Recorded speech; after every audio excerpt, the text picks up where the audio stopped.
He leaned in close, his breath sour with whiskey, his words sharper than the knife on the wedding table. If it wasn't for pity, no one would have invited you. 17 years since he'd thrown me out, and still his voice carried the same venom, same sneer, same satisfaction in trying to cut me down. I didn't answer, I just sipped my wine. Let him believe he'd landed the blow, because the real strike was still waiting. I was 13 when he told me to leave, said I was weak, said I'd never amount to anything.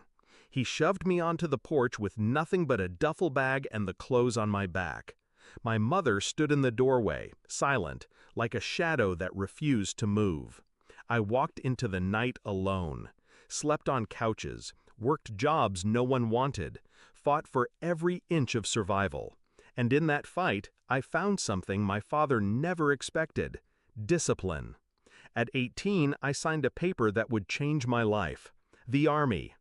While he poured drinks at bars, I was learning strategy, resilience, and control. Every rank I earned, every stripe on my uniform was a step further away from the boy he'd discarded. By 30, I was a soldier men followed. By 40, a leader other leaders listened to. And by 45, I had a title carved in stone: Major General. He never knew, not until tonight. When I walked into the reception hall, heads turned.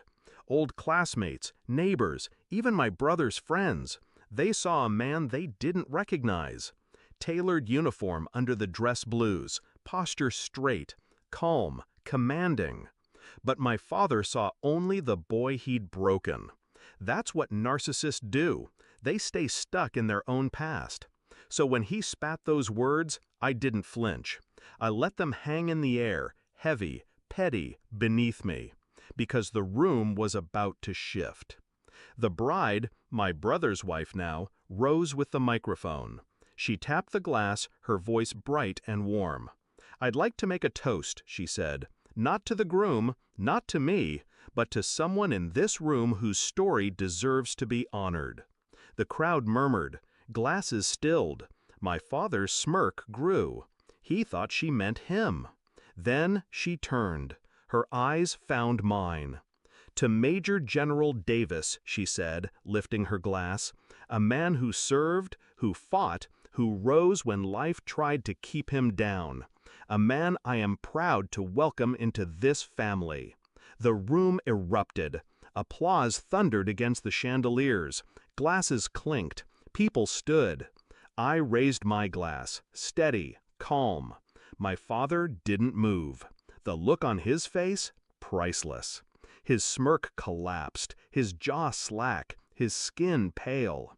The title echoed in his ears: Major General. The boy he'd thrown into the street now outranked him in every sense of the word. He whispered, almost choking, "General?" I met his eyes. Cold, controlled. 17 years, Dad. Maybe you should have paid attention. He blinked fast, searching for words, but none came. The man who once defined himself by power, by dominance, had just been stripped of it, in front of everyone. The night moved on, but for him, it ended there. Every laugh, every cheer in my honor was another nail in the coffin of his pride. I didn't gloat, didn't rub it in. That's not how real power works.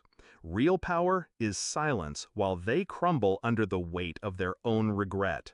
When he tried to approach me later, I excused myself. Let him stand alone in a crowd that now looked at him differently. No longer the patriarch, just the bitter man who'd kicked out a future general. As I drove away that night, uniform jacket folded neatly beside me, I thought back to the porch 17 years ago. His words had been meant to destroy me. Instead, they became fuel. He gave me nothing, and from nothing, I built everything. The revenge wasn't in humiliating him at that wedding. It wasn't in the applause, the toast, or the shocked faces. The revenge was in every year I spent proving him wrong without ever saying his name. And the final blow? Letting him choke on the truth in front of everyone he'd tried to impress. So yes, I sipped my wine and smiled, because the boy he abandoned was gone, and in his place stood the man he could never become.